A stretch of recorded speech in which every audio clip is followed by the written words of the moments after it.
Question number 2. As part of the Regional Greenhouse Gas Initiative, Maine is one of a handful of states that's having success in reducing carbon dioxide and particulate pollution. We know other states are watching, and in fact, a Republican legislator from Virginia just introduced a proposal for Virginia to join RGGI. How can we further leverage the success of RGGI so the rest of the country can benefit from what we've done and from what we've learned? I'll just jump in and say it would be nice if there could be a way that all the successes that's been gained from that money being made available to both individuals and to businesses and to communities could somehow be kept alive and in front of people all the time, because a tremendous amount of work's been done out there, and there's a tremendous amount of reductions that have taken place, not just in greenhouse gases, but also in the pollution I was talking about when you do that. Thank you. Bill, you had your hand up too.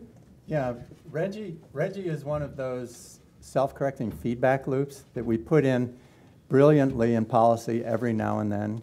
Very often we do policy just by cause and effect.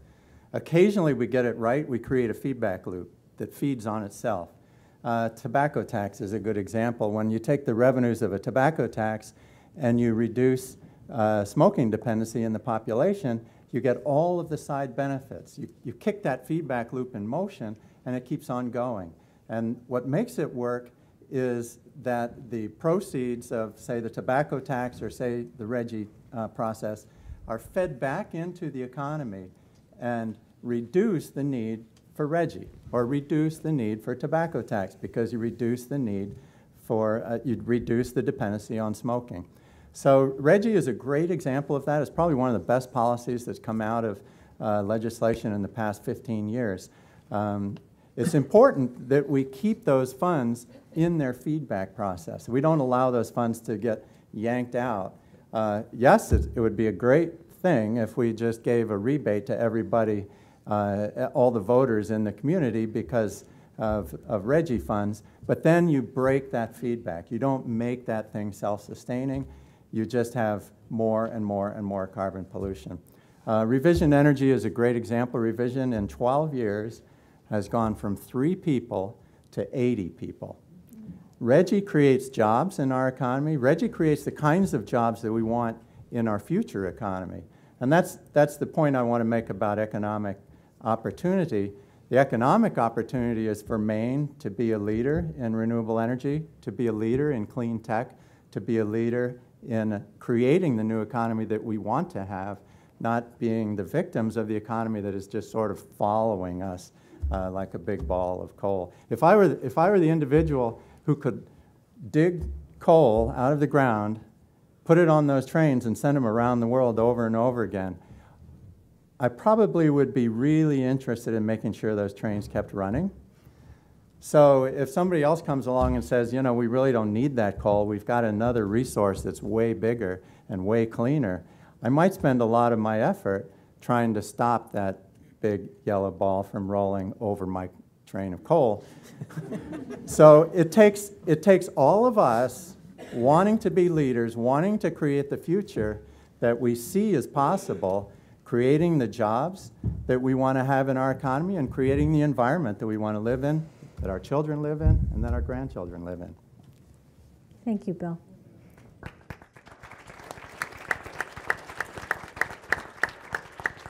Question number 3, how can we level the playing field state to state in terms of both economic and health impacts? Dr. Cooper, did you want to address that? I was going to just follow up a comment and say, you know, it's interesting that, you know, economics, I mean, people are always looking out for their own economics, but, you know, from what I see in health, it's a little bit different in that I don't see anybody advocating for lung cancer or for asthma. And to comment on the ticks, I can tell you 100% there is a dramatic increase in ticks and in Lyme disease.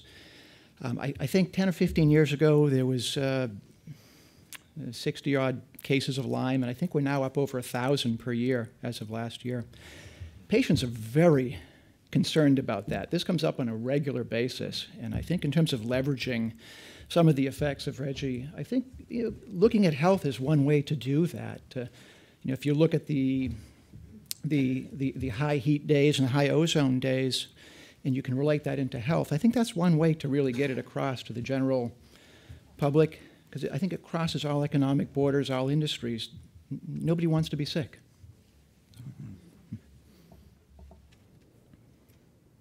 Yes, Dr. Bolin. I wanted to suggest the idea that you're going to make the impacts similar everywhere doesn't reflect the idea that the world is different everywhere. And the changes that we're seeing due to atmospheric changes are different in different locations, but more importantly, it's interacting with different landscapes, with different economies.